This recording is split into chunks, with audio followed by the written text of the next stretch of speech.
Hello friends, today we are organizing the craft stash, so that is a lot of fabric and yarn. So if you like organizing and seeing everyone's collections, this one's for you. Theoretically, there is enough room on both of these bookshelvy things for my fabric and my yarn. I just need some organization. First, I'm clearing yarn out of the bottom shelf. I'm vaguely separating it out as I go into piles based on material and trying to keep it a little bit organized that way.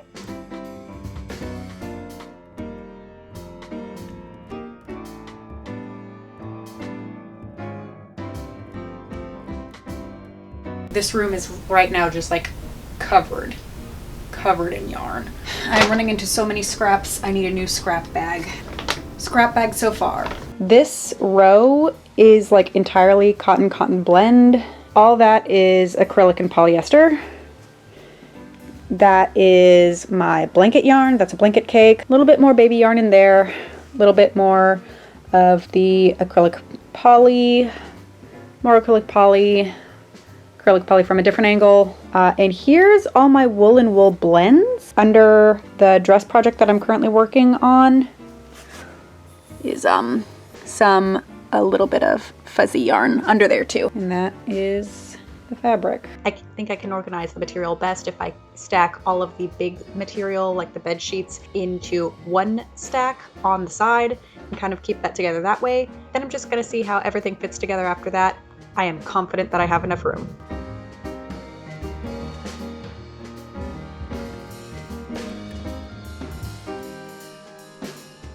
Do the dancey dance. I am listening to music while I do this, so having a couple jive sessions. I feel like right now mask stuff is at a weird intersection between apparel stuff and blanket stuff. Now that I'm moving less to the quilting, more towards the apparel stuff, and that masks are not as important, I have some things like dinosaur fabric that I'm not entirely sure what to do with, because one can only put so many pockets before it looks weird, you know, especially in a fun fabric. Kind of still do want to finish up at least the planned quilts, and I have all this rainbow fabric here because I have been wanting to make a rainbow quilt for literally years. I've just kind of been collecting and not really doing. Still want to put these fabrics together and put it on a quilt. These fabrics I want to put on a quilt for my mom. I'm gonna have to make a priority to stash best this holiday season, most likely. Now starting to put the yarn back up. Sometimes it's a little bit difficult because, fun fact, balls roll.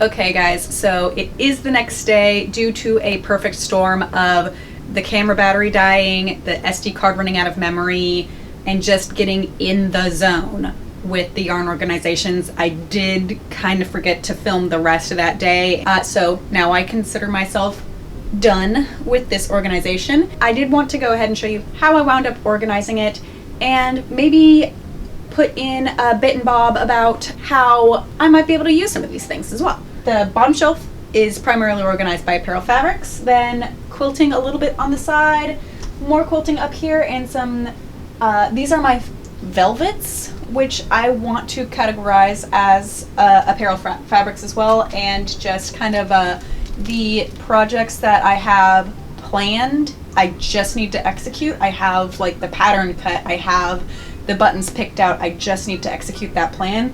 So that is what's in this baggie right here. Next, over here, as you can see, I color coded it. We have the pink acrylics. And I have two of these guys, two of these guys, two of these guys, a multitude of these guys. I actually got this specifically so that I could make a sweater, like a 40s style sweater. And very excited about that one. It hasn't been the weather to make like a sweater, so that's probably going to be picked up in a couple months. I am actually going to see my parents like a couple days before my stepbrother, who I am not close to, has a birthday party for his kid, so I might just try to whip something up real quick just to pass along to give. Like, I only have one skein of this, so if that would make a cute little baby skirt, then that gets rid of it, and it's a nice gesture. Here I have reds, oranges. These are divided by cardboard because I will mix up one of these like really red oranges with the reds, and it does not look right when you actually put them in a project together. I have made that mistake before with a braid. It just does not look right. With the oranges, I put browns, then going over to yellow, green, greeny blues with blues and purple, black, white, and gray. This is thinner like baby yarn, and this weird fuzzy stuff. I feel like it's going to be very difficult to work up. Change places! This baby yarn I actually got because I thought that it was probably cotton or something like that. No, it's just poly.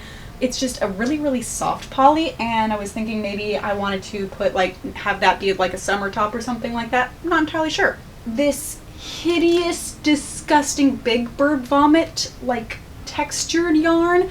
I was thinking I was gonna make an ugly cardigan out of it. No, I'm not quite sure how I feel, but we'll have to find some inspiration for that yarn. I don't remember the project that I got these cakes for, honestly. I still want to make this geometric print sunset blanket with this stuff, but I'm not sure what I wanted to do with that one. It couldn't have been another geometric blanket. It couldn't have been that.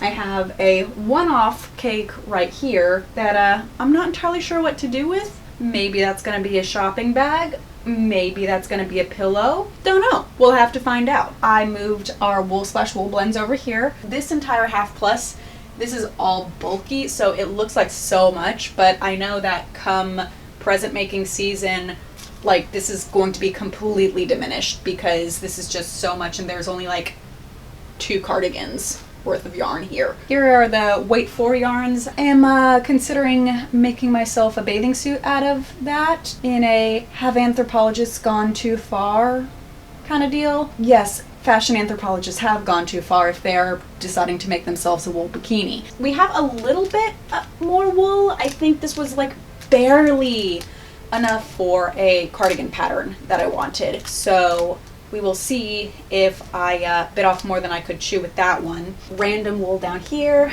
This all right here, it's cotton with 17% nylon, so it's a nice, it's very soft cotton blend. This is all the pinks up front, but behind it I know that we have similar cakes in blue. These are a viscose blend with a synthetic material, but it's like the Karen Spa, so it has a really nice drape. That is a cotton with a pattern, cotton tinsel. That I was thinking making like a summery tank top. I'm definitely getting a lot of material inspiration just from looking at this. I have some cotton overflow down here, and here I have a basket of, quote, the weird stuff. This is all bulky that I assume is synthetic, and I'm going to have to make like some dedicated effort to figure out what I want to do with this as a project, because I think that there's definitely enough in here for like a cardigan. They don't really match. Like this does not match this, and this does not match this or this other blue here, so it's going to be an exercise in creativity. I might just wind up with like some weird stripy cardigans that I'm getting out for holidays or something, so we'll have to figure that out. Back over here so you can see the beautiful rainbow of yarn on display. Are any of these catching your eye, and do you think that I should try to do a scrap busting like a one skein wonders type deal? Let me know down below with any questions, comments, or concerns. New videos should be out on Tuesdays and Fridays, sometimes just one though, so if I were you, I would like, subscribe, and hit that little bell icon so you know when I actually do post. Once again, thank you so much for watching. Stay happy, stay healthy, and we'll see you next time. Bye! Am I gonna have bloopers in this one? I don't know. That's not the correct way to fall. I really need to use more of this cabbage. The power of Christ compels you. Bless me. Because it's just puffy. This is... Fuck, what are you?